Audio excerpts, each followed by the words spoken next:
ఒక ప్రార్థనకి నీ జవాబు ఆలస్యం అవుతున్నా అది కూడా ఒక అద్భుతం కోసమే దేవుడు ఆలస్యం చేస్తున్నాడు. కొన్ని కార్యాలు అలా అడగగానే ఇలా ఇచ్చేస్తాడు దేవుడు.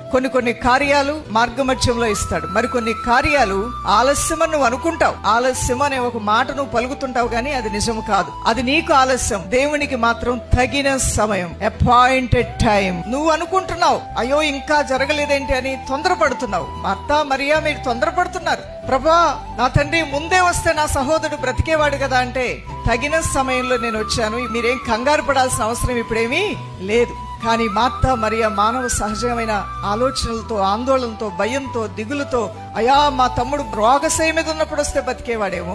దేవుని శక్తి వాళ్ళు ఎలా ఊహించుకుంటున్నారంటే, రోగంతో ఉంటే దేవుడు స్వస్థపరచగలడు, చచ్చిపోతే ఎలా దేవుడు బతికిస్తాడు అంటే దేవుని యొక్క శక్తిని చాలా పరిమితం చేశారు. వారి ఆలోచనలకి, వారి అనుభవాలకు తగ్గట్టుగా వారికి వారే వారి ఊహాలోకంలోకి వెళ్లి ఒక సరిహద్దు అనేది నియమించుకున్నారు. ఈ రోజున దీనిలోంచి మీరు కూడా నేర్చుకోవాల్సింది ఎంతో ఉంటుంది. ఇంకా నా దేవుడు చేయలేదు కదా, ఆ సమయం మించిపోయింది కదా, నా వయసు మించిపోయింది కదా, ఇంక పిల్లలేం పుడతారు, నా వయసు మించిపోయింది కదా, ఇంక నాకు పెళ్ళేమవుతుంది, నాకు ఆల్రెడీ ఉద్యోగం 2 ఉద్యోగాలు ఊడిపోయినాయి కదా, ఇంక నాకేం ఉద్యోగాలు వస్తాయి, ఆల్రెడీ డాక్టర్ డిక్లేర్ చేశాడు కదా ఈ రోగానికి నువ్వు సచ్చేంత వరకు మందులు ఆడాల్సిందే, ఇక నువ్వు మందులు ఆడకపోతే అవదని డాక్టర్ చెప్పేశాడు కదా, ఇంకేంటి. ఉదాహరణకు చెప్తున్నాను, ఇలా మీలో కొంతమంది హృదయాల్లో కొన్ని ఫిక్స్ అయిపోయాయి. నువ్వెంత ప్రార్థన చేస్తున్నా నువ్వు ఒక విషయంలో ఫిక్స్ అయిపోయావు, అది ఇంకంతే, ఇక జరగదు, అది కాకుండా ఇంకేమైనా దేవుడిని అడుగుతానంటున్నావు. ఈ రోజు అలాంటి తలంపులు మిమ్మల్ని వదిలి వెళ్ళిపోవును గాక.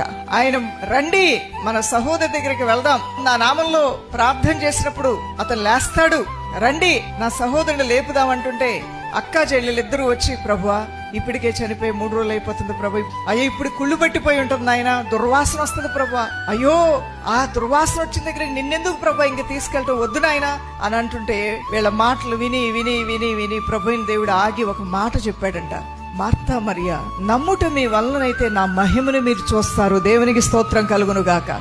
ఈ రోజున నమ్ముట మీ వలనైతే దేవుని యొక్క మహిమగల కార్యాలు మీరు చూడబోతూ ఉన్నారు.